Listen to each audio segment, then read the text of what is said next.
প্রমাণ করছে না বাঙালিরা।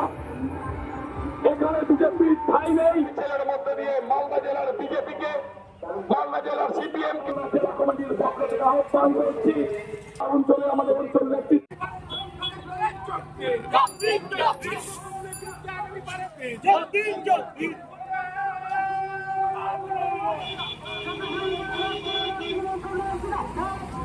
মালদা জেলা তৃণমূল কংগ্রেসের ডাকে আগামী 12ই জুন মালদায় যে মহামিছিল, ওই মহামিছিলে কে উদ্দেশ্য করে আমাদের ব্লকে অর্থাৎ বামনগোলা দলীয় কার্যালয়ে আমাদের মালদা জেলার সভাপতি আব্দুল রহিম বক্সি এবং মালদা জেলার সদ্য নির্বাচিত চেয়ারম্যান চৈতালি ঘোষ সরকার এসেছিলেন।